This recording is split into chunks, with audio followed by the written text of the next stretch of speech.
Welcome back to Estech media. ഇവിടെ ഇരിക്കുന്നതിന്റെ കാര്യം ഇപ്പൊ മനസ്സിലാവും. അപ്പോൾ അതിനു മുമ്പ് ആദ്യമായിട്ടാണ് ചാനൽ കാണുന്നുണ്ടെങ്കിൽ മസ്റ്റ് ആയിട്ട് ഒന്ന് സബ്സ്ക്രൈബ് ചെയ്യുക. ഒപ്പം നിങ്ങളുടെ എല്ലാ ഫ്രണ്ട്സിനും ഷെയർ ചെയ്യുക ചെയ്യുക. ഹൈവേയിലൂടെ സഞ്ചരിക്കാത്ത ആരും തന്നെ ഇല്ലല്ലേ? നമ്മളെല്ലാവരും ഹൈവേയിലൂടെ ലോങ് ഒക്കെ ഡ്രൈവ് ചെയ്ത് പോകാറുണ്ട്.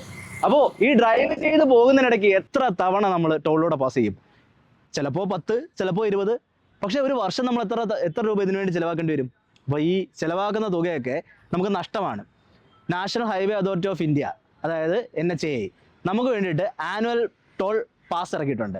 ഈ ടോൾ പാസിൻ്റെ പ്രത്യേകത എന്താണെന്ന് വെച്ച് കഴിഞ്ഞാൽ ഒരു വർഷത്തേക്ക് 200 തവണ, അല്ലെന്നുണ്ടെങ്കിൽ ഒരു വർഷം നമുക്ക് 3000 രൂപയെ ചിലവാവുള്ളൂ.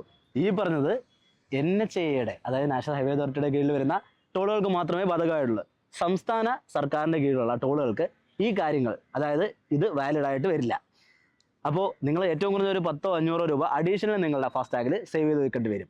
ഈ പറഞ്ഞ കാര്യങ്ങൾ നിങ്ങൾക്ക് ഉപകാരപ്രദമാണെന്ന് ഞാൻ വിചാരിക്കുന്നു. കൂടുതൽ വീഡിയോസ് കാണാനായിട്ട് എന്നെ ഒന്ന് ഫോളോ ചെയ്യും. അപ്പോൾ അടുത്ത വീഡിയോ ആയിട്ട് കാണുന്നവരെ ബൈ.